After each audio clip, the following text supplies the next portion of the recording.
Good evening, dear students.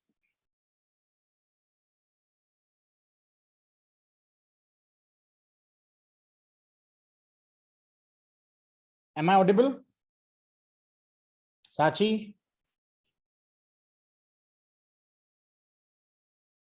Okay. जो contents है वो दिख रहे हैं? Are the contents visible? Okay. Let us start with the chapter number 9, that is accounting part. मैंने आप लोगों से request किया था कि आप लोग एक बार read कर लेना before coming so that it can be easy for you. Now, accounting for forward contracts as per accounting standard 11. ये याद रखना कि फॉरवर्ड कॉन्ट्रैक्ट का अकाउंटिंग किस हिसाब से होता है. It is as per accounting standard 11. इसके ऊपर क्वेश्चन पूछ सकते हैं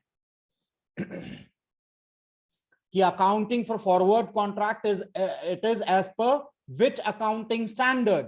9, 10, 11 and 12. So the answer will be 11. ठीक है. अब when forward contract is for hedging, जब आप forward contract कर रहे हो, जब आप derivative, जब आप futures contract use कर रहे हो for hedging purpose, तो accounting क्या होगा यहां वो देखना है. सेकेंड पार्ट में आप देख सकते हो 3 डॉट्स के बाद, when forward contract is for trading और speculation. तो ट्रेडिंग या स्पेकुलेशन के टाइम पे अगर आप देखेंगे तो थोड़ा सा चेंज आएगा इन अकाउंटिंग ट्रीटमेंट, क्योंकि हेजिंग हम काय के लिए कर रहे हैं? Are we hedging for the purpose of earning profit? No. Hedging जब हम करते हैं तो हम प्रॉफिट कमाने के लिए नहीं करते हैं बेटा. हम हेजिंग क्यों करते हैं? To decrease the risk. Risk को कम करने के लिए, रिस्क को एलिमिनेट करने के लिए हम लोग हेजिंग करते हैं. तो दोनों का अकाउंटिंग ट्रीटमेंट अलग अलग है. ठीक है. तो क्या अकाउंटिंग ट्रीटमेंट है? देखो, अब जब कभी आप फ्यूचर्स लोगे तो स्पॉट रेट और फॉरवर्ड रेट में फर्क होगा. मैं रिपीट कर रहा हूं, spot rate and forward rate में फर्क हो सकता है. फॉर एग्जाम्पल, अगर हम लोग पर्टिकुलर शेयर्स की बात करें, for example XYZ company, the spot price of XYZ company is 100 rupees. Spot rate क्या चल रहा है? 100 रुपीज चल रहा है ऑफ XYZ कंपनी. ठीक. लेकिन ये it is in cash segment. I am talking about cash segment, underlying asset. At the same time अगर आप फॉरवर्ड कॉन्ट्रैक्ट देख रहे हो, फ्यूचर कॉन्ट्रैक्ट देख रहे हो, और फ्यूचर कॉन्ट्रैक्ट आपको मिल रहा है 100 रुपीज 50 पैसे. Spot rate is 100 rupees, but in future you are getting it as 100 rupees 50 paise. That means you are paying premium. ठीक है. And vice versa, अगर spot rate चल रहा है 100 rupees और particular future आपको मिल रहा है 99 rupees 50 पैसे में, तो you can say it is a discount. तो प्रीमियम एंड डिस्काउंट इसको कैसे एडजस्ट किया जाएगा यहां पे वो बताया. When forward contract is for hedging purpose, first the premium or discount, that is the difference between the value of the spot rate and forward rate, should be amortized over the life of contract. Amortized means you have to adjust it. कब तक adjustment कर सकते हो? जब तक वो contract का life है, दैट इज एक्सपायरी डेट तक उसको एमोटाइज करना है, उसको एडजस्ट करना है. ठीक है. प्रैक्टिकली में एडजस्ट तो कुछ होता नहीं है. एक बार आपने खरीद लिया फिर आप बेचोगे, या आपने बेचा है फिर आप खरीदोगे, तो एमोर्टाइज होता नहीं है. लेकिन बुकिश लैंग्वेज आप सबको मालूम है. अकाउंट्स जो हम नोट्स में देखते हैं या आप लोग जो क्लासेस में करते हैं, दैट इज टोटली डिफरेंट, और प्रैक्टिकल में देखेंगे तो इट इज टोटली डिफरेंट. तो there is vast difference between theory and practical concepts. तो थियरी में इन लोग क्या बोल रहे हैं?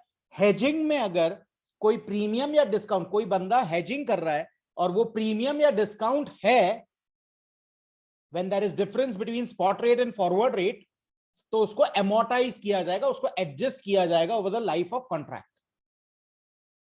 ठीक है. इतना समझ में आया? मैं इसका एक छोटा सा एग्जांपल देता हूं, लेकिन ये एग्जैक्टली इसका एग्जांपल नहीं है, ये अकाउंट्स का एग्जांपल है. दो टाइप के एक्सपेंडिचर्स रेवेन्यू एक्सपेंडिचर्स में आपने देखा होगा, एक होता है रेवेन्यू एक्सपेंडिचर और एक होता है डेफर्ड रेवेन्यू एक्सपेंडिचर।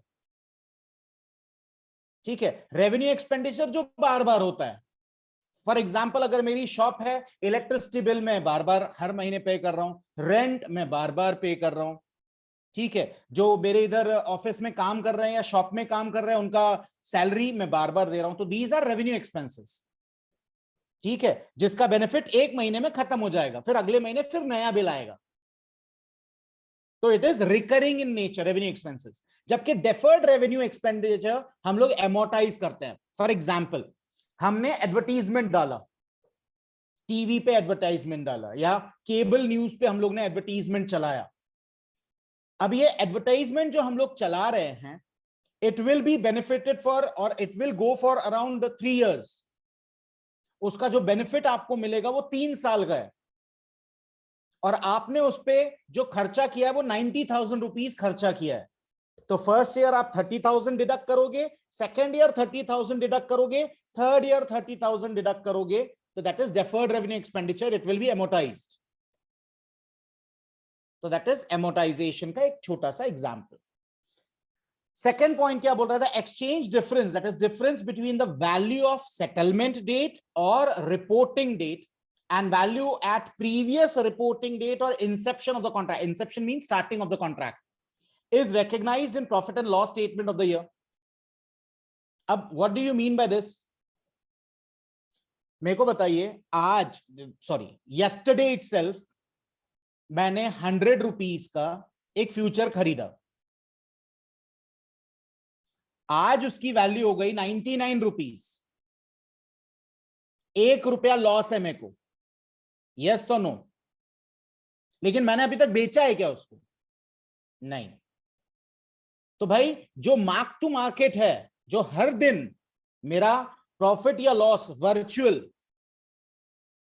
होगा, वो कहीं ना कहीं हमको लिखना पड़ेगा प्रॉफिट एंड लॉस अकाउंट में। तो we are not settling now, हम लोग सेटलमेंट नहीं कर रहे हैं, हम लोग यहां ये बताने की कोशिश कर रहे हैं जो डिफरेंस रहेगा कल का क्लोजिंग और आज का क्लोजिंग। अगर प्रॉफिट है तो कोई बात नहीं, लेकिन लॉस है तो आपको लिखना पड़ेगा बुक्स में। ठीक है, थर्ड पॉइंट बोल रहा है प्रॉफिट होता है तो ठीक, लॉस होता है तो ठीक on cancellation, that is settlement, square off और renewal of forward contract are recognised in P&L of the year. अगर आप जो भी प्रॉफिट कमा रहे हो, यहां याद रखना ये हम लोग स्क्वायर ऑफ की बात कर रहे हैं, तो 3 पॉइंट्स है। पहला प्रीमियम और डिस्काउंट की बात, जब खरीदोगे तब प्रीमियम या डिस्काउंट पे करोगे। दूसरा मार्क टू मार्केट, जितने दिन एक्सपायरी के दिन तक, जितने दिन आप वो पर्टिकुलर ट्रेड होल्ड करके रखोगे, या फिर उसमें प्रॉफिट होगा या लॉस होगा। और तीसरा बोल रहा है भाई स्क्वायर ऑफ कर रहे हो आप, या फिर कैरी फॉरवर्ड कर रहे हो, अगले महीने का ट्रेड कर रहे हो, कैरी फॉरवर्ड। अगर ऐसा कुछ कर रहे हो तो वो भी आपको प्रॉफिट एंड लॉस अकाउंट में लिखना होगा। तो 3 चीजें आ गई, पहला प्रीमियम एंड डिस्काउंट एमोटाइज करना है, दूसरा mark to market profit and loss account में लिखना है, तीसरा आप स्क्वायर ऑफ कर रहे हो या रिन्यू कर रहे हो, कैरी फॉरवर्ड कर रहे हो, वो भी आप प्रॉफिट एंड लॉस अकाउंट में लिखोगे। याद रखना इसमें से सिर्फ फर्स्ट वाला पॉइंट इंपॉर्टेंट है, सेकंड और थर्ड पॉइंट इंपॉर्टेंट नहीं है, सिर्फ फर्स्ट पॉइंट। ठीक है, अब आ जाइए, when forward contract is for trading और स्पेकुलेशन। अब आदमी का इंटेंशन अलग हो गया, हेजिंग नहीं कर रहा है, वो गैम्बलिंग कर रहा है।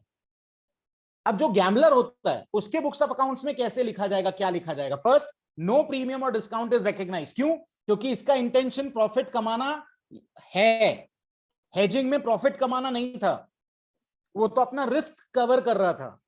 तो वहां प्रीमियम या डिस्काउंट एमोटाइज किया जाता है, लेकिन यहां क्योंकि स्पेकुलेटर है, गैम्बलर है, उसको कोई लेना देना नहीं है प्रीमियम पे चल रहा है डिस्काउंट पे चल रहा है।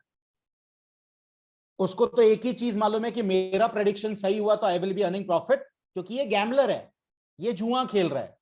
तो इसमें नो प्रीमियम और डिस्काउंट इज रिकॉग्नाइज्ड, ये पहला पॉइंट ही इंपॉर्टेंट है।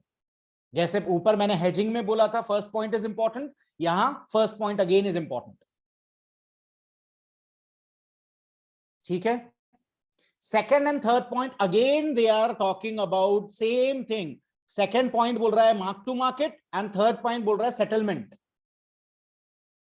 जो हेजिंग वाले दो पॉइंट आखिरी के थे वही सेम ट्रेडिंग और स्पेकुलेशन के हैं, रिपीट करने की जरूरत नहीं होनी चाहिए। आप लोग इसको देखिए मत। मैं अगर आप लोगों के मेरे को अगर एग्जाम देना है तो मैं अब तक जो हमने रीड किया है उसमें तीन ही चीज याद रखूंगा। पहला, accounting for forward contract is as per accounting standard 11। Accounting standard 11, इसके ऊपर क्वेश्चन आ सकता है। दूसरा, अगर हेजिंग है, when forward contract is for hedging, the premium or discount should be amortized over the life of the contract। ये दूसरा point जो मेरे को याद रखना है एग्जामिनेशन व्यू से। और तीसरा, when forward contract is for trading or speculation, no premium or discount is recognized। बस only three things should be remembered from examination point of view। और मैं फिर से रिपीट कर रहा हूं, ये जितनी अकाउंटिंग की चीजें हैं ये सब 99.99% होती नहीं है अगर हम लोग इंडिविजुअल पर्सपेक्टिव में बात करें। मैं अगर ट्रेडिंग कर रहा हूं तो मेरे को ये स्टेटमेंट मिल जाता है, चार्टर्ड अकाउंटेंट के पास जाता हूं, चार्टर्ड अकाउंटेंट मैच करता है, अच्छा आपने इस दिन फ्यूचर इतने रुपए में खरीदा, इस दिन आपने फ्यूचर बेच दिया, आपको कितना प्रॉफिट हो गया या लॉस हो गया, लॉस हो गया प्रॉफिट हो गया, वो सब एडजस्ट करेगा और आखिरी पूरे साल के एकदम आखिरी में बताएगा हिसाब किताब करके कि 10 बार लॉस हुआ, 12 बार प्रॉफिट हुआ, इतना आपको प्रॉफिट मिला, इसके ऊपर आपको टैक्स लगेगा, बस। तो all these accounting things are theoretical in nature. चलो आगे बढ़ते हैं। Accounting of equity index and equity stock futures in the books of client. Books of client, for example I am Angel Broking, Sachi was my client, तो उसके books में क्या entry होगी, कैसे एंट्री होगी, ये अपने को दिखाना है। ठीक है, याद रखना यहां अपन इक्विटी इंडेक्स और इक्विटी स्टॉक की बात कर रहे हैं। सेम कंसेप्ट्स, यही सेम कंसेप्ट्स आगे चल के ऑप्शंस में भी है। ज्यादा डिफरेंस नहीं है, थोड़ा सा डिफरेंस है क्योंकि वहां कॉल और पुट ऑप्शंस रहेगा, वहां बायर होगा और राइटर होगा, यहां पे फ्यूचर्स है, राइट एंड ऑब्लिगेशन दोनों है, वहां पे राइट है लेकिन ऑब्लिगेशन नहीं है, इतना ही डिफरेंस है। तो एक ही चीज हम लोग अच्छे से पढ़ेंगे, अज्यूम करना कि same thing is for options also. तो हम फ्यूचर्स अच्छे से पढ़ रहे हैं, ऑप्शंस दिमाग में रखिएगा कि सेम है, मैं आपको बता भी दूंगा। ठीक है, चलो अब accounting of equity index and equity stock futures in the books of the client. Client के बुक्स ऑफ अकाउंट्स में किस तरीके की एंट्री होगी, जर्नल एंट्रीज की बात कर रहे हैं हम लोग। The institute of chartered accountant of India has issued guidance notes on accounting of index futures contracts from the viewpoint of parties who enter into such futures contract as buyers or sellers। हम सबको मालूम है futures contract में दो ही party होती है, एक buyer और एक सेलर। बायर जो बाय कर रहा है, सेलर जो सेल कर रहा है। मेरे को लगता है कि मार्केट ऊपर जाने वाला है तो मैं बाय करूंगा, साची को लगता है नहीं नहीं मार्केट नीचे जाने वाला है तो साची सेल करेगी, शॉर्ट करेगी। तो फ्यूचर्स कॉन्ट्रैक्ट में तो दो ही लोग हैं, यस और नो।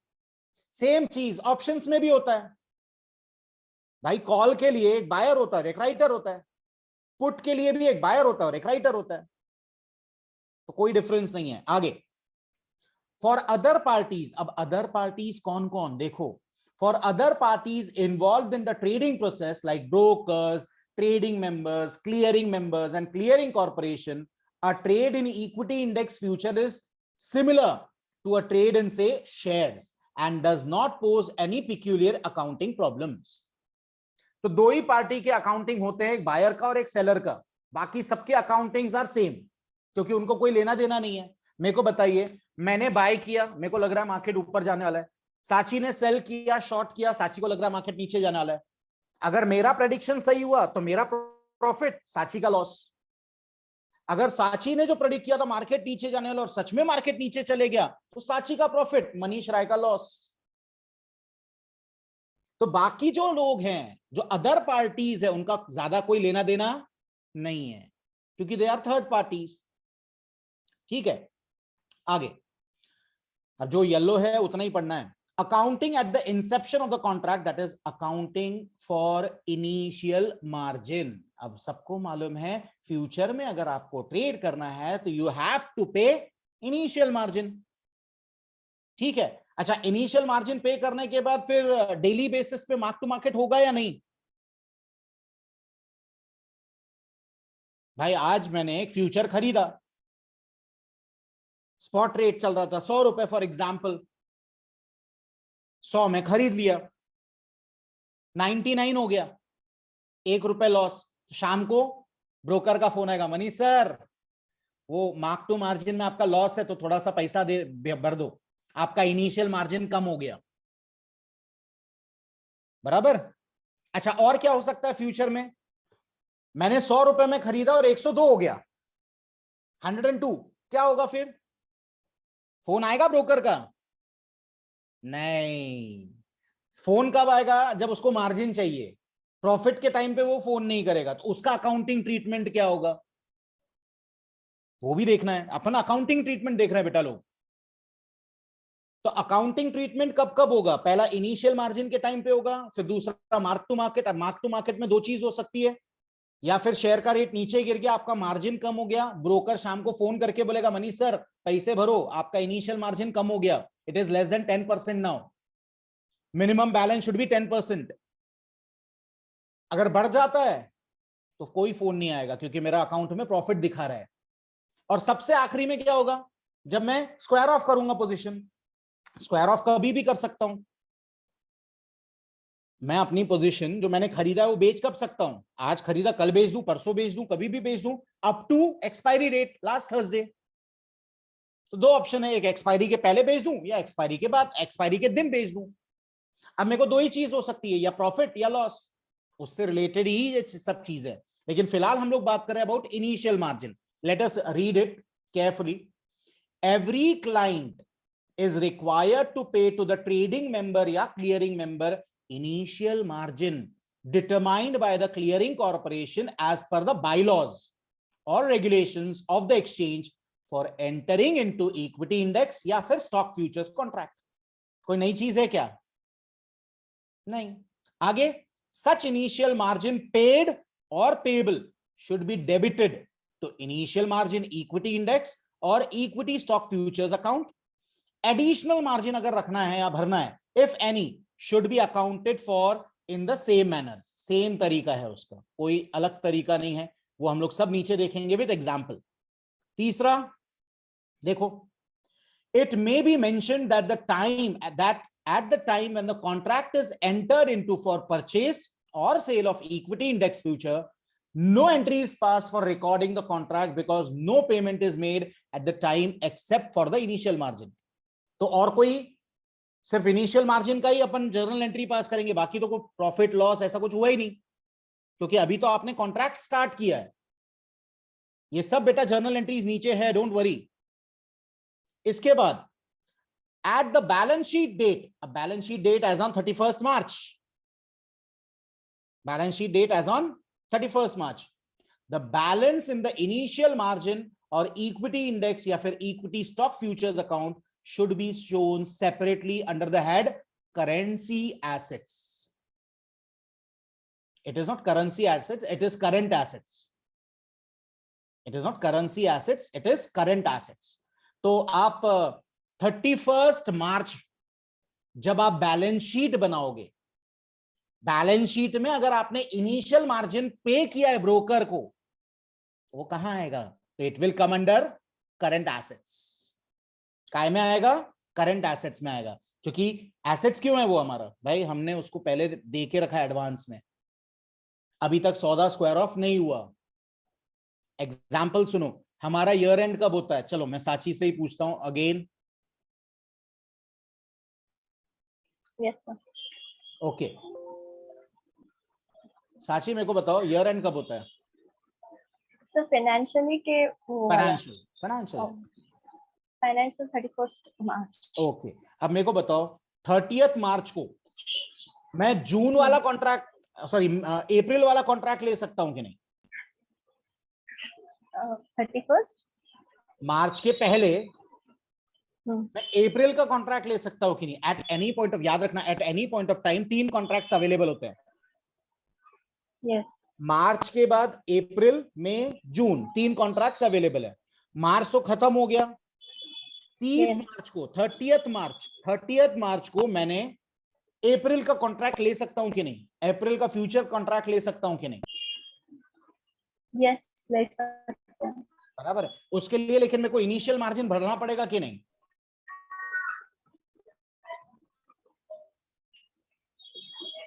भाई फ्यूचर्स कॉन्ट्रैक्ट ले रहा यस हूं, भरना इनिशियल पड़ेगा। मार्जिन भरना पड़ेगा या नहीं?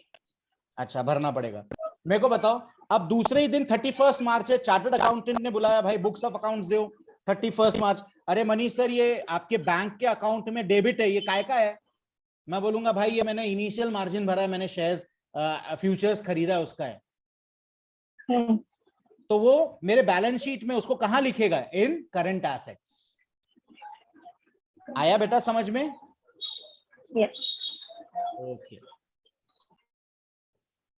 तो वही है, where any amount had been paid in excess of the initial or additional margin। याद रखना, अगर जरूरत से ज्यादा मैंने पैसे भर दिए, the excess should be disclosed separately as a deposit under the head current assets। याद रखना, इनिशियल, फॉर एग्जांपल 10 लाख का मैंने फ्यूचर खरीदा, 10 लाख का 10% कम्स टू 1 लाख, तो 1 लाख रुपए क्या बताएंगे? इनिशियल मार्जिन, इनिशियल मार्जिन बताया जाएगा, ठीक है, इन करंट एसेट्स। अगर उससे ज्यादा, मैंने 1.25 लाख रुपए डिपॉजिट किए, 1,25,000, तो 1 लाख इनिशियल मार्जिन बताएंगे और 25,000 डिपॉजिट बताएंगे। तो करंट एसेट्स में, करंट एसेट्स हेडिंग में अलग अलग चीजें रहेगी। तो करंट एसेट्स में जो मेरा इनिशियल मार्जिन का अमाउंट है 1 lakh, it will be shown under the head initial margin, and any amount above that will be shown as deposit. ठीक है, आगे, where instead of paying initial margin in cash, अच्छे से सुनना बेटा, ये the client provides bank guarantee या फिर और lodges securities with the member। मैं कैश में पे नहीं कर रहा, मैंने मेरे कुछ शेयर से, मैंने शेयर्स मॉर्गेज रखे, मैंने इनिशियल मार्जिन कैश नहीं पे किया, मैं क्या पे कर रहा हूं? शेयर्स पे कर रहा हूं। A disclosure should be made in the notes to the financial statement of the client। This will not require any accounting entry। याद रखना, यहां अकाउंटिंग एंट्री नहीं होगी, अच्छे से सुनना बेटा, कोई अकाउंटिंग एंट्री नहीं होगी अगर आपने बैंक गारंटी दी है या फिर आपने शेयर्स गिरवी रखे हैं, शेयर्स मॉर्गेज किए कि भाई ये 10 लाख का जो फ्यूचर मेरे को खरीदना है, इसके एवज में 1 लाख रुपए इनिशियल मार्जिन है, लेकिन मैं 1 लाख रुपए नहीं दे रहा हूं, मैं 1.5 लाख का शेयर्स आपके पास जमा रखता हूं।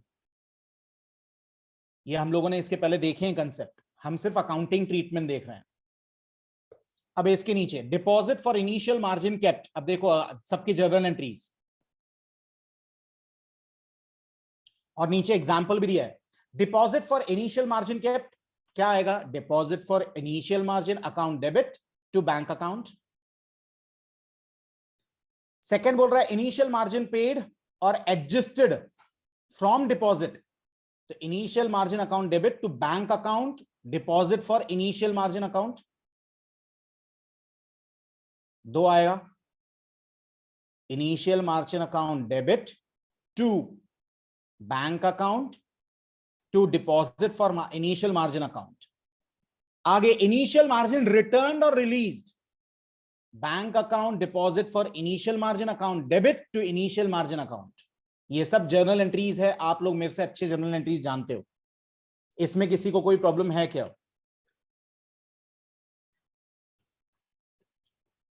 अब यही चीज इन्होंने एक एग्जांपल के थ्रू बताने की कोशिश की बेटा। देखो इसमें किसी को भी कोई भी प्रॉब्लम रहेगी please let me no.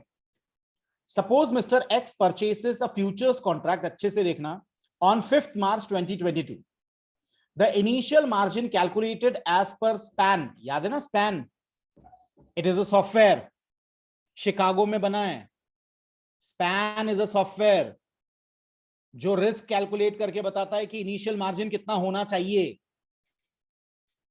The initial margin calculated as per span is 50,000. The margin for the subsequent days calculated as per the span is as follows. 6 मार्च को 55,000, 7 मार्च को 45,000, 8 मार्च को 47,000 आपके अकाउंट में है.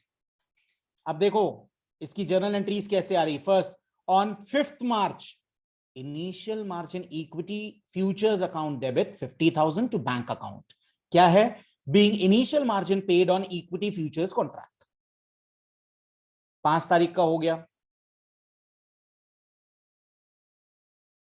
ठीक है.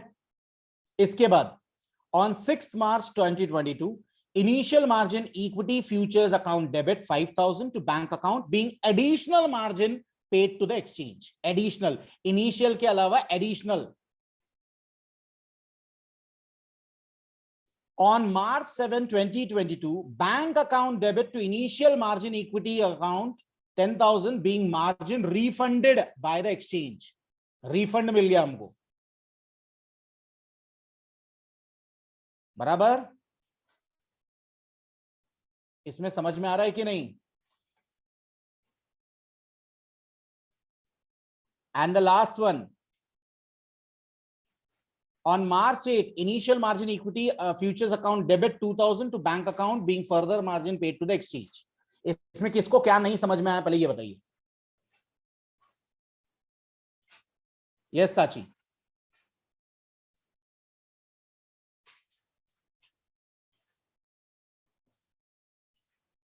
Sachi, are you there? Yes, sir. Sir, बोलो. third आपकी आवाज नहीं. being margin refunded by the exchange. साची आपकी आवाज टूट टूट के मेरे को समझ में नहीं. एक बार वापस से रिपीट करना. So third वाला जो था being margin refunded, वो नहीं समझा. ओके चलो ठीक है. अब मैं फिर से रिपीट करता हूं. अच्छे से सुनना बेटा. इसमें पहले ये कंसेप्ट समझ लो. 5 तारीख को 50,000 रुपए इनिशियल मार्जिन जमा करना था. सही है? इतना समझ में आया? तो फर्स्ट वाला 50,000 हमने हमारे बैंक अकाउंट से दे दिया. काय में? Initial margin equity futures account debit.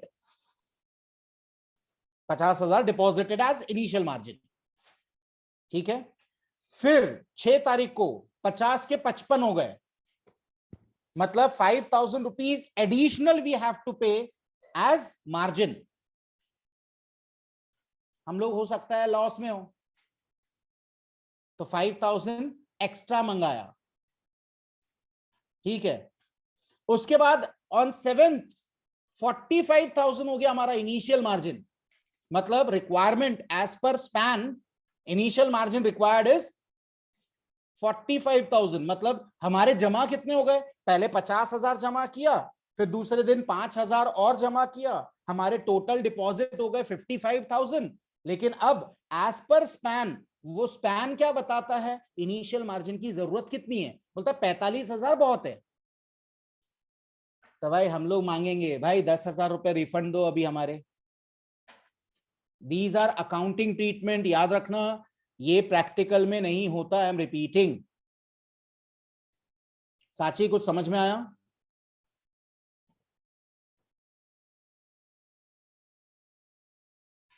साची, आर यू देयर?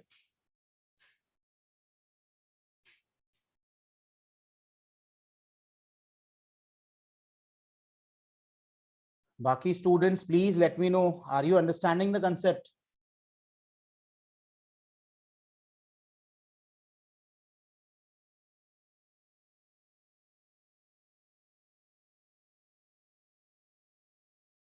अरे बेटा मालूम कैसे पड़ेगा? बाकी लोग बताओ रे, आप लोगों को समझ में आता है कि नहीं?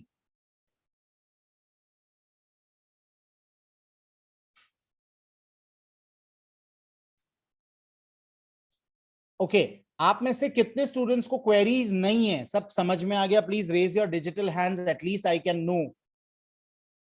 Okay Jagrit, Romi, Anisha is okay with it.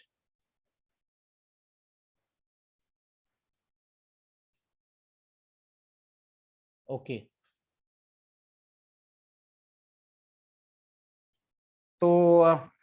उम्मीद है आप लोगों को समझ में आया। आगे बढ़ते हैं बेटा।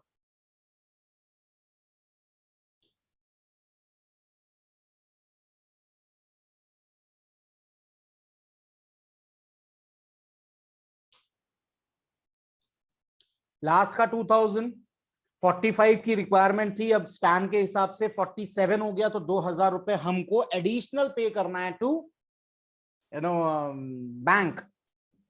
तो एडिशनल पे किया, being further margin paid to the exchange. अब ये हो गया एक पर्टिकुलर कंसेप्ट, अलग रख दो, इसको दिमाग से निकाल के साइड में रख दीजिए, क्योंकि अब हम लोग आगे का कर रहे हैं concept, that is accounting at the time of daily settlement, payment और रिसिप्ट ऑफ M2M मार्जिन। साची, आपका नेटवर्क का प्रॉब्लम था, आपको बेटा समझ में आया ऊपर का कंसेप्ट?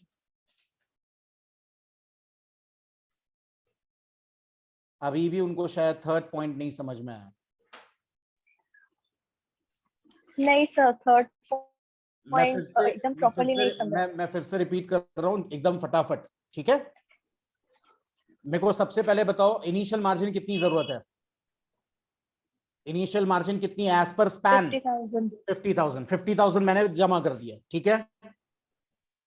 दूसरे दिन स्पैन बोलता है, दूसरे दिन स्पैन 6 मार्च को स्पैन बोलता है 55,000 की जरूरत है। ब्रोकर का फोन आया, मनीष सर 5,000 रुपए और भरो, तो मैंने 5,000 रुपए और भर दिए, being additional margin paid to the exchange. तीसरे दिन स्पैन बोलता है कि भाई आपको प्रॉफिट हो रहा है, 45,000 की रिक्वायरमेंट है, मार्जिन शुड बी 45,000। अभी तक मैंने पे कितना कर चुका हूं? पहले 50, फिर 5, टोटल कम्स टू 55। लेकिन अब स्पैन क्या बोलता है? 45,000 ही रिक्वायर्ड है। तो भाई अब मेरे अकाउंट में 10,000 डालो, बराबर। तो being margin refunded by the exchange, stock exchange ने मेरा मार्जिन रिफंड किया। और आखिरी में फिर 47 हो गया, 45 का 47। तो मेरा ब्रोकर बोलता है सर 47 इज रिक्वायर्ड और आपके अकाउंट में 45 ही है, तो 2,000 रुपए मैंने एडिशनल भरे, being further margin paid to the exchange. आया? चलो अब आगे का कंसेप्ट देखते हैं। Accounting at the time of daily settlement और पेमेंट और रिसिप्ट ऑफ M2M मार्जिन। याद रखना ये डेली सेटलमेंट की बात कर रहे हैं। पेमेंट्स मेड और received on account of daily settlement by the client would be debited और credited to an account titled as mark to market margin. याद रखना ऊपर वाला इनिशियल मार्जिन था, उसका अकाउंटिंग अलग था, ये मार्क टू मार्केट वाला है।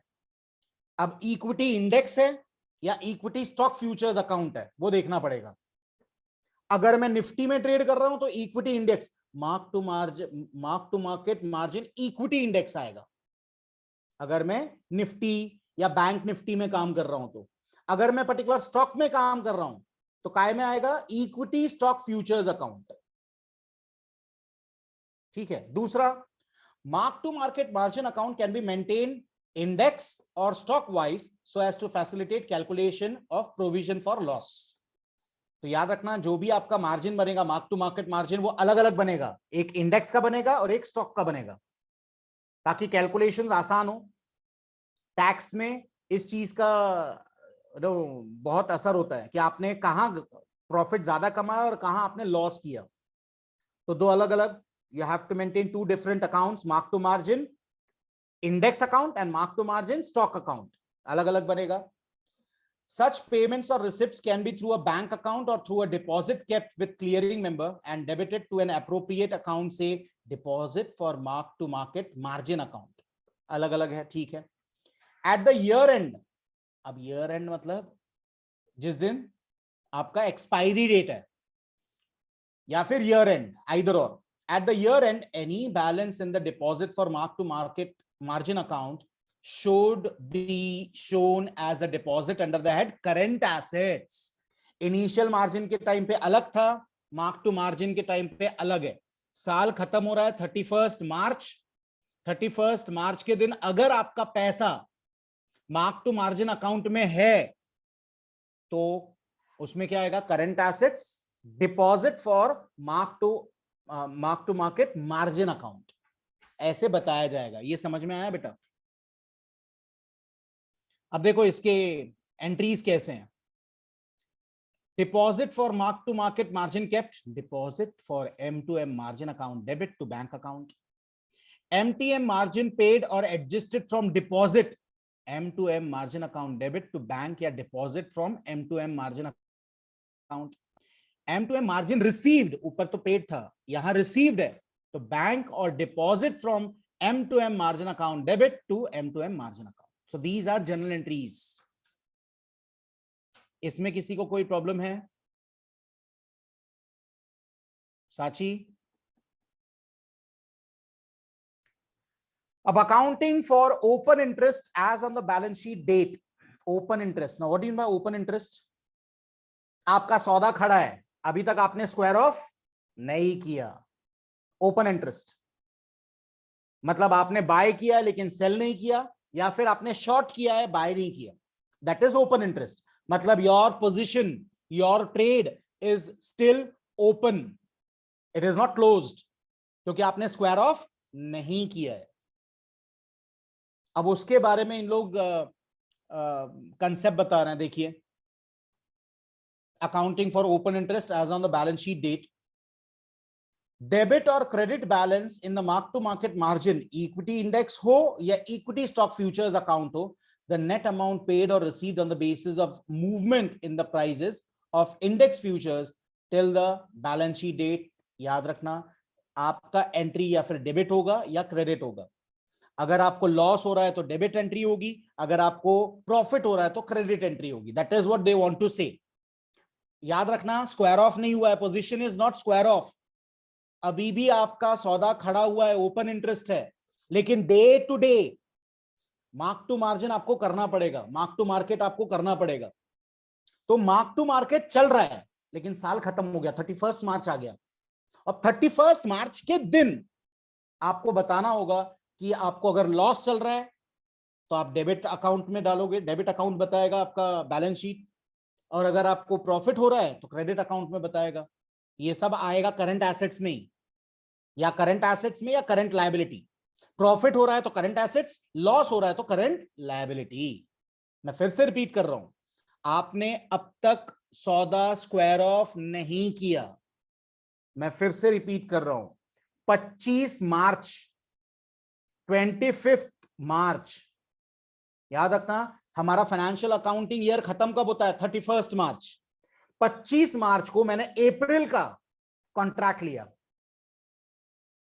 अब मेरा सौदा खड़ा है, 31 मार्च के दिन भी खड़ा है. 31 मार्च के दिन मेरे को लॉस हो रहा है. अगर लॉस हो रहा है तो करंट लायबिलिटी में बताएंगे 31 as on balance sheet as on 31 March. Current liability भाई मार्जिन में डेबिट है. Mark to market margin account is debited with the amount. अगर मेरे को उस दिन प्रॉफिट हो रहा है, अप टू 31 मार्च मेरे को प्रॉफिट हो रहा है, तो प्रॉफिट बताएगा. काय में? करंट एसेट्स में. आ रहा है समझ में? ओके. अब मेरा सौदा कंप्लीट होता है 4 अप्रैल को या 5 अप्रैल को. वो जब होगा तब की बात तब करेंगे. वो फाइनल सेटलमेंट आएगा, इसी के नीचे फाइनल सेटलमेंट आएगा. अभी तो हम लोग मार्क टू मार्केट में, पहले हमने इनिशियल मार्जिन कंप्लीट किया, फिर हम लोग अभी मार्क टू मार्केट कंप्लीट कर रहे हैं, इसके बाद फाइनल सेटलमेंट आएगा. ठीक है. Second, keeping in view prudence. Prudence means honesty, ईमानदारी. Honest principle provision should be created by a debit to the profit and loss account for anticipated loss equivalent to the debit balance in the mark to market margin account. जितना loss है उतना आपको ईमानदारी से debit में बताना पड़ेगा, profit and loss account के डेबिट साइड में, कि भाई इतना मेरे को लॉस हो रहा है. हुआ नहीं है, हो रहा है. ठीक है. याद रखना, दीज आर प्रोविजंस. ये क्या है? प्रोविजन है, आपने प्रोविजन करके रखा है. आगे, net amount received represented by credit balance in the mark to market margin. अगर आपको प्रॉफिट हो रहा है, बीइंग एंटीसिपेटेड, प्रॉफिट हुआ नहीं है, होने वाला है. Anticipated profit should be ignored and no credit for the same should be taken in the profit and loss account.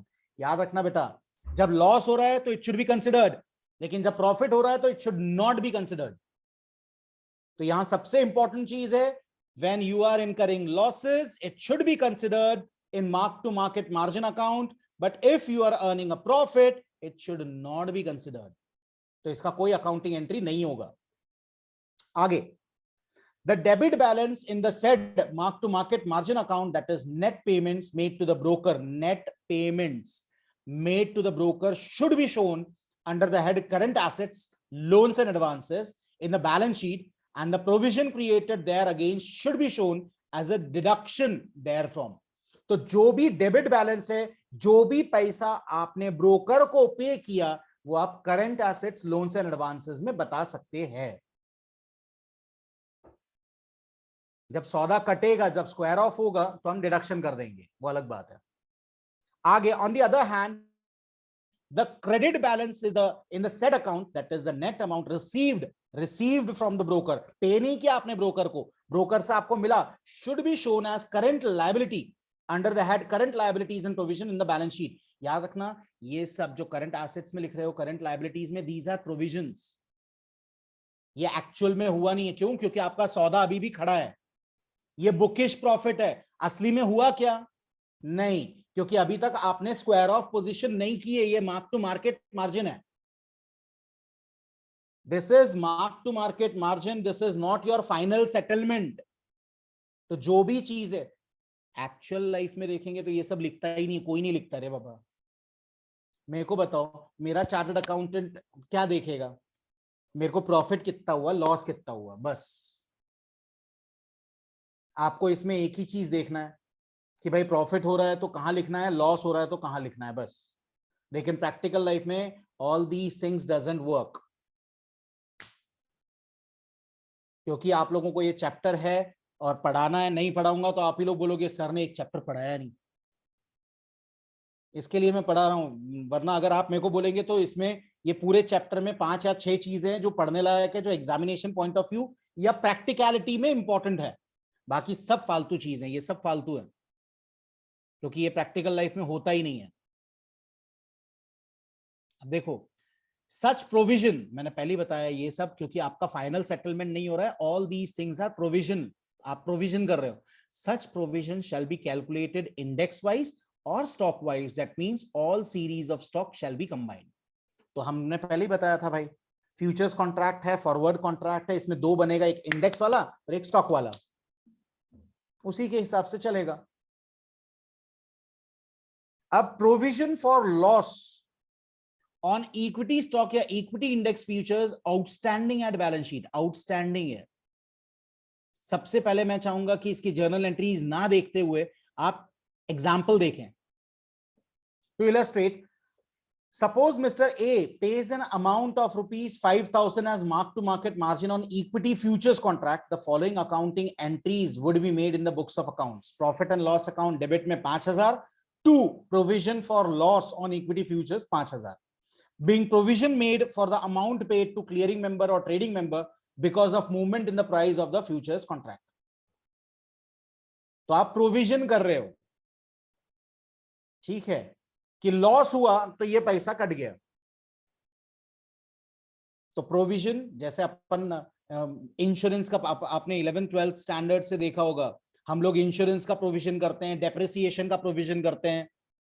उसी तरीके से, क्योंकि यहां अब तक सौदा स्क्वायर ऑफ नहीं हुआ है, सौदा अभी भी चल रहा है, इसके लिए हम लोग प्रोविजन करके रख रहे हैं कि भाई लॉस हुआ तो भाई लॉस का डाल के रखो. इसके लिए हम लोग ने लिखा हुआ है being provision made for the amount paid for clearing member or trading member because of movement in the price of the futures contract.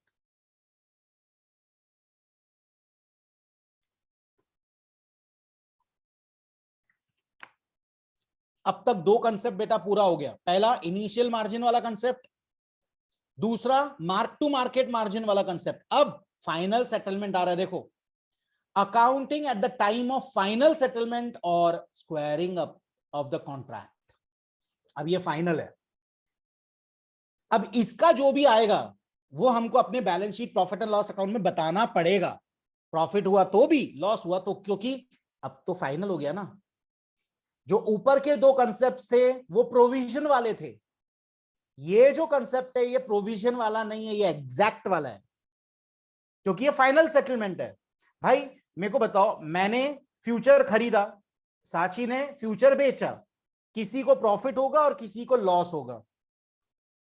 अगर मेरे को प्रॉफिट होता है तो भी मेरे को बैलेंस शीट में और प्रॉफिट एंड लॉस में बताना है, मेरे अकाउंट में, जो मेरा 31 मार्च को मेरा अकाउंट्स बनेगा आईटी फाइल करने के टाइम पे, तो मेरे को उसमें बताना पड़ेगा मेरे को इतना प्रॉफिट हुआ या मेरे को इतना लॉस हुआ। सेम थिंग इज फॉर साची ऑल्सो, उसको भी अपने अकाउंट्स में बताना होगा कि उसको शेयर मार्केट में जो भी उसने काम किया उससे प्रॉफिट कमाया या लॉस इनकर हुआ, है ना। तो वही है, देखो अब उसी का है ना, इन्होंने ये 5 पॉइंट्स दिए। At the expiry of a series of equity index future, the profit or loss on final settlement of the contract in the series should be calculated as the difference between final settlement price and contract price of all the contracts in the series. कितने में खरीदा और कितने में final settlement हुआ, that's all. आपने कितने में खरीदा और कितने में बेचा, या कितने में बेचा और कितने में खरीदा, वो आपको बताना पड़ेगा फाइनल सेटलमेंट। आगे, द प्रॉफिट हो या loss, so computed means calculated, should be recognized in the profit and loss account by corresponding debit or credit to market margin account. अब ये एडजस्टमेंट चालू हो गया, क्योंकि फाइनल सेटलमेंट है तो मार्क टू मार्केट मार्जिन में जो भी हमने किया है उसके हिसाब से अपने को प्रॉफिट और लॉस बताना पड़ेगा। Third, same accounting treatment to be made when a contract is squared up by entering into a reverse contract. Reverse मतलब खरीदा है तो अलग, बेचा है तो अलग, ठीक है। चौथा, if more than one contract in respect of the relevant series of equity index या equity stock future है, एक से ज्यादा सौदा किया, एक से ज्यादा ट्रेड किया, to which the squared up contract pertains is outstanding at time of squaring up of the contract, the contract price of the contract so squared up should be determined using weighted average method for calculating profit or loss on squaring up. याद रखना, अगर कोई सौदा आपने, अच्छे से सुनना बेटा, कोई सौदा आपने स्क्वायर अप नहीं किया, फ्यूचर्स है, राइट और ऑब्लिगेशन दोनों है, this is the future contract, there is right as well as obligation. मतलब जिसने खरीदा है उसको बेचना पड़ेगा, जिसने बेचा है उसको खरीदना पड़ेगा, ये तो अपने को पहले से मालूम है। यहां क्या बोल रहे हैं, यहां बोल रहे हैं मैंने खरीदा लेकिन बेचा ही नहीं, तो स्क्वायर अप कैसे होगा, आपको याद है लास्ट 30 मिनट्स का वर्क की वेटेड एवरेज निकालते हैं, तो वही इन लोग बता रहे हैं कि भाई अगर आपने खरीदा है और बेचा नहीं, आप फुर्सत नहीं थी आपको, आप बहुत ज्यादा बिजी थे, तो लास्ट 30 मिनट का जो वेटेड एवरेज प्राइस होगा उसके ऊपर स्क्वायर ऑफ हो जाएगा, और आपका प्रॉफिट रहेगा तो प्रॉफिट मिलेगा, लॉस होगा तो लॉस होगा। तो वो आखिरी के 30 मिनट्स वाला वेटेड एवरेज बताया। On the settlement of equity index or equity stock futures contract, the initial margin paid in respect of the contract is released, which should be credited to initial margin account, and a corresponding debit should be given to the bank account or the deposit account. भाई जो starting में मैंने initial margin भरा था, अगर मेरे को profit हो रहा है तो मेरे को प्रॉफिट प्लस इनिशियल मार्जिन दोनों मिलेगा, भाई प्रॉफिट भी मिलेगा प्लस इनिशियल मार्जिन। अच्छा, मैंने 1 लाख रुपए इनिशियल मार्जिन भरा, मेरे को लॉस हो गया 20,000 का, तो भाई 20,000 काट के 80,000 वापिस से दो, वापिस मिलेगा कि नहीं आपका इनिशियल मार्जिन। साची को नहीं समझ में आया, चेहरे ही देख के मैं बता सकता हूं उसको नहीं समझ में आया। हाँ साची बेटा बोल। तो मार्जिन वापस कैसे मिल सकता है, अगर लॉस हुआ तो बोलेगा ना कि वो कवर अप करो अप टिल 1 लाख तक। अब वेरी गुड, अब मैं अच्छे से बता रहा हूँ, सुनना। हेलो, 1 लाख का, अच्छे से सुनो सुनो सुनो, रुक जा। Audible? Yes you are audible, am I audible? हाँ हाँ अभी आ रही है। अब अच्छे से सुनना, 10 लाख का माल है, 10 लाख का फ्यूचर्स है, इनिशियल मार्जिन इज 1 लाख, बराबर।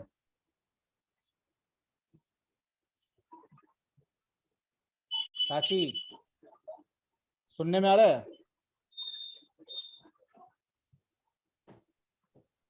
यस। अब इनिशियल मार्जिन इज 1 लाख, मैंने 1 लाख रुपए भर दिया, अब मेरे को प्रॉफिट हो गया, सेटलमेंट वाले दिन प्रॉफिट हो गया 1,20,000, मतलब 20,000 का प्रॉफिट हुआ, तो मेरे को सिर्फ 20,000 मिलेगा या मेरा इनिशियल मार्जिन भी मिलेगा? इनिशियल मार्जिन के साथ मिलेगा। तो मेरे को 1,20,000 मिलेगा, 20,000 my profit plus 1,00,000 rupees my initial margin, बराबर? यस। अब उल्टा करते हैं, मैंने 1,00,000 रुपीज इनिशियल मार्जिन रखा और 20,000 का लॉस हो गया, तो मेरा अब इनिशियल मार्जिन बचा कितना? सौदा हो गया, सेटलमेंट, स्क्वायर ऑफ, तो 20,000 रुपीज, हेलो 20,000 का लॉस निकाल के 80,000 मेरे को फिर से मिलेगा या नहीं? सर आपकी आवाज भी बीच में अटक गई थी। मेरी अटक गई थी? मेरे को तो तेरी अटकी हुई आवाज लग रही है। तो पता नहीं आज बहुत नेटवर्क स्लो है। हाँ वही, जैसे कल मेरा था आज आपका है। मेरे को बताओ, 1,00,000 के मार्जिन में 20,000 मेरा लॉस हो गया, ये समझ में आ रहा है? 1,00,000 का मैंने इनिशियल मार्जिन भरा था, 20,000 लॉस हो गया, फाइनल सेटलमेंट हो गया, स्क्वायर ऑफ हो गया पोजीशन। अब जो 80,000 मेरा है वो मेरे को वापस मिलेगा कि नहीं? हाँ, स्क्वायर ऑफ होने के बाद मिल जाएगा। तो वही स्क्वायर ऑफ ही है ना बेटा, ये हेडिंग पढ़ो आप, accounting at the time of final settlement और squaring up of the contract. ठीक है? यस। ओके, चलिए अब इन लोग ने जर्नल एंट्रीज बोली है। If profit on settlement squaring of M2M margin account debit to profit and loss account. If loss on settlement squaring off, profit and loss account debit to M2M margin account. Entry for release of initial margin will be bank account deposit for initial margin account to initial margin account. Release करने के लिए ये 3 journal entries इन्होंने generally बताए हैं, इसमें ज्यादा कुछ नहीं है। Accounting in case of default, मेरे को बताओ डिफॉल्ट मतलब क्या? फॉर एग्जाम्पल अच्छे से सुनना, मैंने 10 लाख रुपए का फ्यूचर खरीदा, 10 लाख के फ्यूचर के लिए मेरा इनिशियल मार्जिन 1,00,000 रुपीज है, बराबर? और मेरे को लॉस हो गया आज ही फर्स्ट डे पे, लाख रुपए मेरे ब्रोकर ने बोला मनीष भाई 1,00,000 रुपए भरो, मैंने 1,00,000 रुपए भर दिए और मार्केट कोलैप्स हो गया, मार्केट एकदम गिर गया और मेरे को लॉस हो गया 1,20,000। अच्छे से सुनना बेटा, मार्केट क्रैश हो गया, व्हाट कैन आई डू? तो 1,20,000 का मेरे को लॉस हो गया। अब 1,00,000 रुपए जो मैंने डिपॉजिट भरे थे वो तो नील हो गए, जीरो। मेरे को अपनी जेब से और कितना देना पड़ेगा? 20,000 रुपीज और देना पड़ेगा। तो अब ये डिफॉल्ट हो गया। क्या हो गया? डिफॉल्ट। अब ऐसे टाइम पे क्या होगा देखो, when a client default in making payment in respect of daily settlement, the contract is closed out. सबसे पहले तो कॉन्ट्रैक्ट स्क्वायर ऑफ कर दो, सामने वाला पे नहीं कर रहा है। फॉर एग्जाम्पल मैं फिर से रिपीट कर रहा हूं, आई एम एंजल ब्रोकिंग, साची इज माई क्लाइंट। साची ने 1,00,000 रुपए जमा किए, 10 लाख का एक फ्यूचर खरीदा, 1,00,000 रुपए मार्जिन जमा किए। फर्स्ट डे इटसेल्फ साची को लॉस हो गया 10,000 रुपीज का। एज अ ब्रोकर शाम को मैं फोन करूंगा, साची मैडम वो 1,00,000 का इनिशियल मार्जिन रखना है आपको, लेकिन आपका मार्जिन 90,000 हो गया, 10,000 और डिपॉजिट करो। अब अगर साची डिपॉजिट नहीं करेगी तो दूसरे दिन में मार्केट ओपन होते ही खुद स्क्वायर ऑफ कर दूंगा, क्योंकि उसका इनिशियल मार्जिन आया नहीं। तो वही है देखो, तो when a client default in making payment in respect of daily settlement, the contract is closed out, बंद कर दो। Second, the amount not paid by the client is adjusted against the initial margin. Excess margin, if any, is released and shortfall, if any, will be payable by the client. भाई loss client का हुआ है, client ही पे करेगा। The accounting treatment in this regard will be as same as explained earlier. the amount of profit or loss on the contract so closed out should be calculated and recognized in the profit and loss account in the manner described earlier. बाकी सब ठीक है. इसमें किसी को कोई problem है क्या बेटा? समझ में नहीं आया प्लीज लेट मी नो. जिन जिन को समझ में आ गया raise your hands. Anisha has raised her hand. Very good. Okay. Lakshmi has raised her hand. बेटा लोग प्लीज लेट मी नो आपको ये समझ में आया या नहीं आया, क्योंकि ये बेस है. यही सेम चीज ऑप्शंस में भी आएगा. Same things will get repeated. Same things will get repeated. Please let me know, have you understood? Only 2 students have raised their hands. It is Anisha and Lakshmi.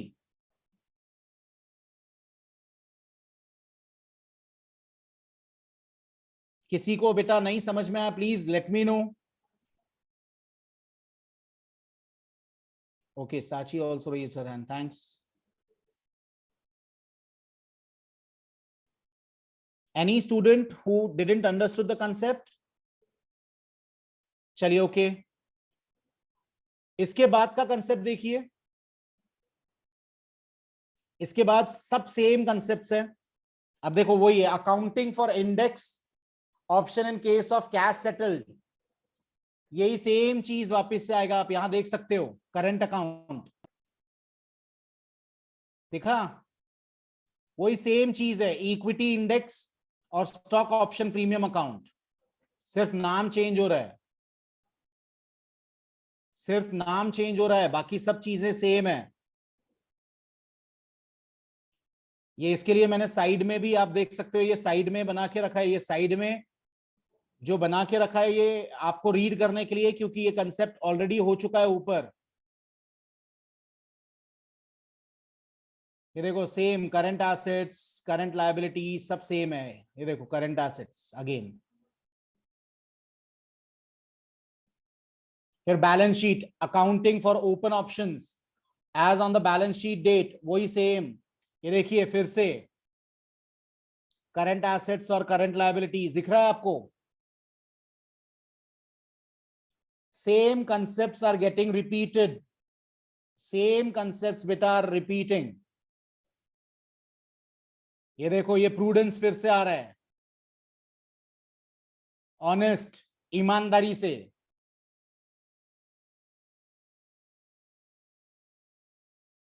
तो ये all things they are getting repeated.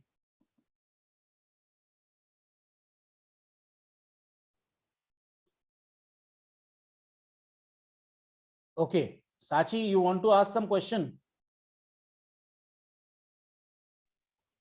Yes sir, sorry for interrupting. So page number 141 पे जो ऊपर की जो 4 points थी ना. एक मिनट, पेज नंबर 141. एक मिनट. हाँ बताओ. उसमें जो ऊपर के जो 4 पॉइंट्स थे ना, उसमें सेकंड से लेके लास्ट पॉइंट तक आपकी आवाज ही नहीं आई. मेरा नेटवर्क चला गया था. बेटा तो ये सब मैं ये बोल रहा हूँ, कौन सा पॉइंट पहले ये बताओ. ये वाला फर्स्ट पॉइंट के बाद contract is closed out. Second क्या बोल रहा है वही आप देखो कि भाई अगर क्लाइंट ने कुछ अमाउंट पे किया है 1 लाख रुपीस, लेकिन उसका लॉस 1,20,000 हो गया, तो 20,000 जो एक्सेस अमाउंट है वो कौन पे करेगा? क्लाइंट ही पे करेगा. बराबर है. द अकाउंटिंग ट्रीटमेंट, अब थर्ड और फोर्थ पॉइंट वही बोल रहा है कि ऊपर जो दिया है वही है. The accounting treatment in this regard will be same as explained earlier. The amount of profit and loss account जो भी आएगा it is also same as discussed earlier. Accounting treatment will remain same जैसा ऊपर है. सिर्फ पहले 2 point ही आपको देखना है.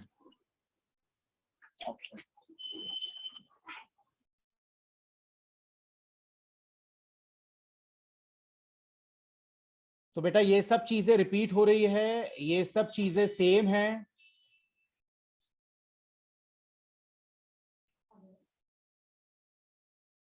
ये everything, all these things are same.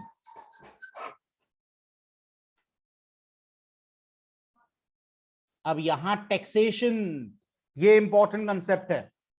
Taxation of profit and loss on derivative transaction in securities. मेरे को बताइए, आप लोगों को टैक्स भरना होगा कि नहीं? अगर मैं फ्यूचर एंड ऑप्शन में कुछ कमा रहा हूं, प्रॉफिट कमा रहा हूं, तो I have to pay tax on that.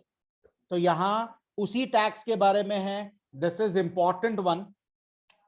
Taxation of profit और loss on derivative transaction in securities, कौन से एक्ट के हिसाब से टैक्स लगेगा, हम लोग वो देख रहे हैं। कितना टैक्स लगेगा वो हम लोग नहीं देख रहे हैं, फिलहाल हम ये देख रहे हैं कि कौन से एक्ट के हिसाब से टैक्स लगेगा। तो लेट अस सी। गेन्स और losses arising from transactions in derivatives on exchange are taxable under the head profit and gains from business or profession। Underline करके रखना, इसके ऊपर क्वेश्चन आ सकता है। तो ये जो भी आपको प्रॉफिट हो रहा है या गेन हो रहा है, ये टैक्सेबल है under the head profit and gains from business और प्रोफेशन। ठीक है। इसके बाद बिजनेस गेन्स और losses are classified either as non speculative और स्पेक्युलेटिव इनकम। अब जो भी गेन या लॉस है, प्रॉफिट हो या लॉस हो, ये स्पेक्युलेटिव भी हो सकता है और नॉन स्पेक्युलेटिव भी हो सकता है। Now what do you mean by speculative? अगर आप फ्यूचर्स और ऑप्शंस में काम कर रहे हो तो स्पेक्युलेटिव है। नॉन स्पेक्युलेटिव अगर आप हेजिंग कर रहे हो या आपने लॉन्ग टर्म के लिए शेयर खरीद के रखा है लेकिन वो नीचे नीचे नीचे आ गया और आखिरी में आपको बेचना पड़ा, तो ये नॉन स्पेक्युलेटिव है।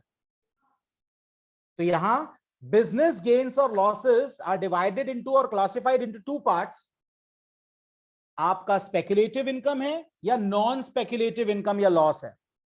Any loss arising from speculative business can only be set off against gains from a speculative business। याद रखना, अगर अच्छे से सुनना, अगर मैं ये बता रहा हूं कि मैं जुआ खेल के 2 लाख रुपए हार गया शेयर मार्केट में, अच्छे से सुनना बेटा, अगर मैं ये चीज बताता हूं ये होता है, अगर मैं ये चीज बताता हूं कि मैंने जुआ स्पेकुलेशन किया था शेयर मार्केट में और मैं 2 लाख रुपए हार गया, लॉस कर लिया, तो as per income tax act, सिर्फ सुन लो या लिखा नहीं है, as per income tax act अगले 3 साल में अगर मेरे को प्रॉफिट होता है फ्रॉम स्पेकुलेटिव पर्पस, जुआ खेल के,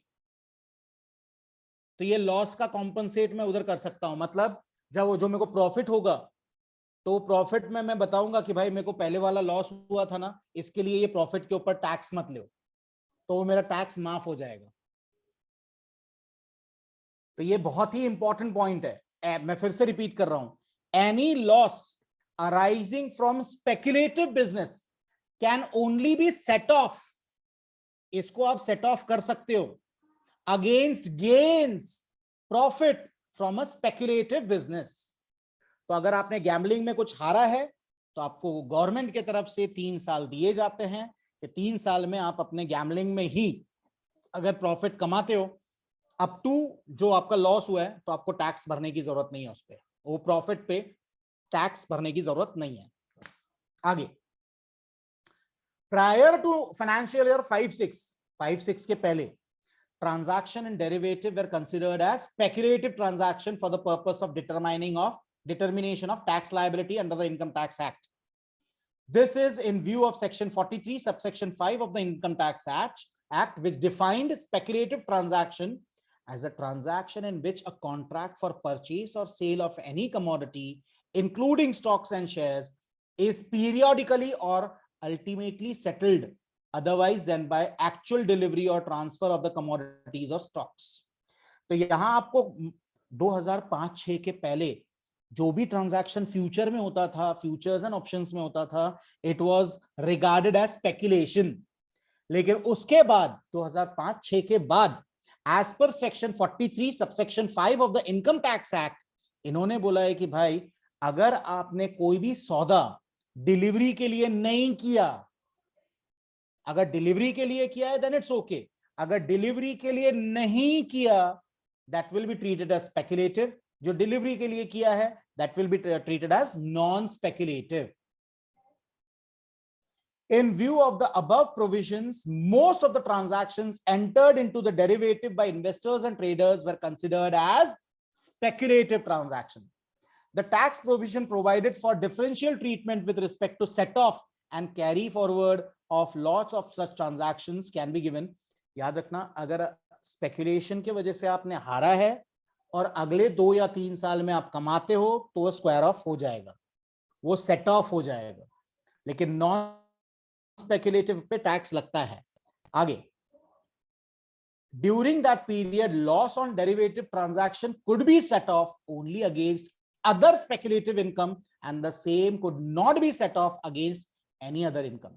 This resulted in payment of higher tax by an SSC. क्या यहां तक सबको समझ में आया? प्लीज लेट मी नो अगर किसी को कुछ नहीं समझ में आया तो प्लीज रेज योर हैंड्स। अगर किसी को कुछ नहीं समझ में आया बिंदास पूछो। Yes, any queries?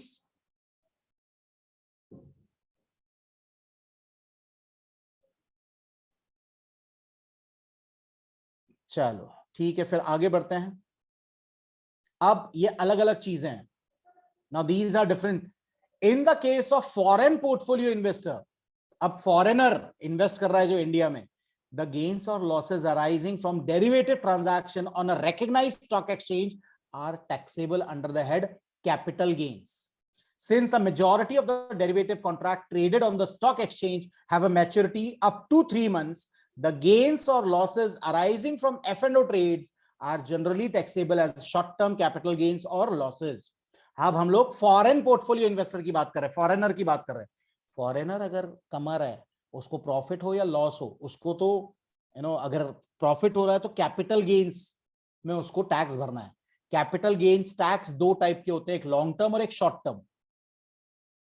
Capital gains tax दो टाइप के होते हैं, एक शॉर्ट टर्म और एक लॉन्ग टर्म। वो कुछ भी हो, शॉर्ट टर्म हो या लॉन्ग टर्म हो, आपको एक ही चीज याद रखना है, कोई भी फॉरेन पोर्टफोलियो इन्वेस्टर इंडिया में फ्यूचर एंड ऑप्शन में ट्रेड करता है तो उसको टैक्स लगेगा, उसको टैक्स भरना है, और वो जो 3 साल का बेनिफिट है ना उसको नहीं मिलेगा। ठीक है? Any income from F&O trading can be offered for taxation either under the normal scheme of taxation or under the presumptive scheme of taxation under section 44AD if the total turnover does not exceed 2। वो ये अलग चीज है, आपको ये सब चीजें देखना नहीं है। ये पैराग्राफ छोड़ दीजिए आप, कोई दिक्कत नहीं, ये पैराग्राफ छोड़ दीजिए, कोई दिक्कत नहीं है। सिर्फ आपको पहले वाला याद रखना है, कोई भी फॉरेन पोर्टफोलियो इन्वेस्टर इंडिया में इन्वेस्ट कर रहा है in future and option have to pay tax under the head capital gains, याद रखिएगा। Next is securities transaction tax. अब ये हम लोग इसके पहले भी देख चुके हैं। सिक्योरिटीज ट्रांजैक्शन टैक्स, जब भी आप सिक्योरिटीज ट्रांजैक्ट करोगे सेलर या परचेसर को भरना पड़ता है। ये पर्टिकुलर टेबल भी हम देख चुके हैं,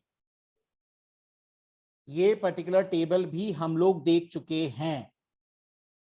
मैं फिर से रिपीट कर देता हूं एक बार चाहिए तो। STT, that is Securities Transaction Tax, is the security transaction tax that is levied on every purchase and sale of securities that are listed on the Indian Stock Exchange. हर चीज पे सिक्योरिटी ट्रांजैक्शन टैक्स लगता है। कौन भरता है वो important है। ये जो टेबल है इसके पहले भी 2 बार हो चुका है, तो कौन भरता है वो उसके ऊपर क्वेश्चन आता ही है कि कौन भरता है, भाई ये वाला कौन भरेगा, तो अपन देखेंगे अभी। STT is levied on transactions involving equity ho, derivatives ho, and equity oriented mutual funds. In case of derivative transactions, the exchange on which the transaction took place, that is Bombay Stock Exchange ho ya National Stock Exchange ho, is required to collect or deduct the STT and pay. Remit means to pay the same to the government. Traders have to pay securities transaction tax on the derivative transaction executed on a recognized exchange as per the rate given below. क्या rate है? Sale of an option in securities, option sale किया, STT rate 0.05%, payable will be the seller, but natural, क्योंकि याद रखना sale of an option sale करने वाला ये सही रास्ते पे नहीं चल रहा है, ये गलत रास्ते पे चलने वाला आदमी है। ये गलत रास्ते पे चलने वाला आदमी है, इसके लिए इसका रिस्क अनलिमिटेड है, प्रॉफिट लिमिटेड है। तो sale of an option in securities payable by seller, sale of an option in securities where option is exercised. मैंने पहले सेल किया लेकिन बाद में परचेज किया, तो परचेज किया है तो भाई परचेसर 0.125%। ये क्वेश्चन आता है इसके ऊपर 110%। Sale of a futures in security, future sale किया है तो सेलर, क्योंकि बाय करेंगे और फिर सेल करेंगे तो सेलर को ही भरना है, और आप पहले सेल कर रहे हो बाद में बाय कर रहे हो तो भी सेलर को भरना ही है। तो यहां पे ये ऑप्शंस क्लियर होना चाहिए, कौन भरेगा और कितना। STT rate should be clear. Okay, अब ये आखिरी में, exchange adopt the following procedure in respect of the calculation and collection of securities transaction tax. Securities transaction tax collect कैसे किया जाता है वो यहां पे बताया है।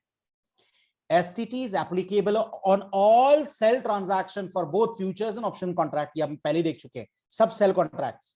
For the purpose of STT, each futures trade is valued at the actual traded price and option traded is valued at premium. On this value, the STT rate are prescribed is applied to determine the STT liability. In case of voluntary or final exercise of an option contract का final exercise, STT is levied on settlement price on the day of exercise if the option contract is in the money. याद रखना, हर seller को option की बात कर रहा हूं, हर seller को पे करना है, लेकिन बायर कब, परचेसर कब पे करता है, जब वो सेल करने के बाद परचेस कर रहा है। परचेस कर रहा है मतलब उसको प्रॉफिट है तभी तो परचेस करेगा। फॉर एग्जाम्पल, मेरे को ऐसा लग रहा है कि मार्केट गिरेगा, मैं पुट नहीं खरीद रहा हूं, अच्छे से सुनना, मैं उल्टा कर रहा हूं, मैं कॉल बेच रहा हूं। फॉर एग्जाम्पल, साची है, साची ने कॉल खरीदा, क्या सोच के खरीदा, मार्केट ऊपर जाएगा तो मेरा कॉल भी ऊपर जाएगा और I will be earning profit. लेकिन हुआ क्या, मैंने कॉल बेचा क्योंकि मेरे को मालूम है मार्केट नीचे जाने वाला, और सही में मार्केट नीचे चले गया। अब मेरे को बताओ, मार्केट नीचे, मैंने ऊपर बेचा, नीचे खरीदूंगा, जब खरीदूंगा तो मेरे को भरना ही है, आई हैव टू पे। तो जब एक्सरसाइज करूंगा, वही इन लोग बोल रहे हैं सेकंड पॉइंट में कि भाई बाकी टाइम पे तो सेलर भरेगा, लेकिन ऑप्शन के टाइम पे अगर सेल करके आप बाय कर रहे हो और in the money contract and that means you are earning profit, then you have to pay. ठीक है, both sides. STT payable by the clearing member is the sum total of STT payable by all trading members clearing under him. The trading members liability is the aggregate STT liability of clients trading through him. अब यहाँ एक simple सी चीज है, for example Manish Rai is a trading member और आप जितने भी हो सब मेरे क्लाइंट हो, तो जो आप सबका STT है, सिक्योरिटीज ट्रांजैक्शन टैक्स है, उतना मेरे को भरना है, क्योंकि आपसे ही कलेक्ट करूंगा, मैं थोड़ा ना खुद अपनी जेब से भर रहा हूं। मैंने आपसे STT कलेक्ट किया और गवर्नमेंट को दिया। मेरे जैसे जितने ट्रेडिंग मेंबर है उनका कलेक्शन किसके पास जाएगा, क्लियरिंग मेंबर के पास, और वो टैक्स पे करेंगे। मतलब दिस इज अ हायरार्की, जैसे अपन GST पे करते हैं। ठीक है, मैन्युफैक्चरर होलसेलर से लेता है, होलसेलर रिटेलर से लेता है और रिटेलर कस्टमर से लेता है, सेम चीज है। मैं कस्टमर से लूंगा, मैं जाऊंगा क्लियरिंग मेंबर को दूंगा, clearing member government, clearing corporation को देगी और क्लियरिंग कॉर्पोरेशन गवर्नमेंट को देगी। तो that is the way these securities transaction tax are traded and provided. बेटा इसमें किसी को कोई प्रॉब्लम है क्या? सबको समझ में आया? आखिरी बार हैंड्स रेज कर दीजिए डिजिटल, ताकि मुझे समझ में आए कि आपको समझ में आ रहा है। बेटा कोई चीज नहीं समझ में आ रही है, प्लीज रिक्वेस्ट है, क्वेरीज पूछिए। Yes, any queries?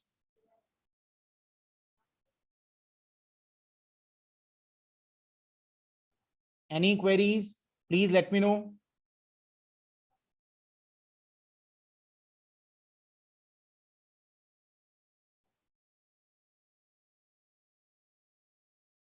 चलिए आज का ये चैप्टर यहीं कंप्लीट हुआ। अगला चैप्टर जो है हम लोग का chapter number 10, that is sales practice and investors protection services. ये बहुत जनरल चीज है, इसमें एक्सप्लेनेशन लायक कुछ भी नहीं है। ये हम लोग अगले लेक्चर में देखेंगे। अगला लेक्चर कब होगा, मनीष सर आपको इंटीमेट करेंगे। Till then bye, have a good time, god bless you, thank you very much.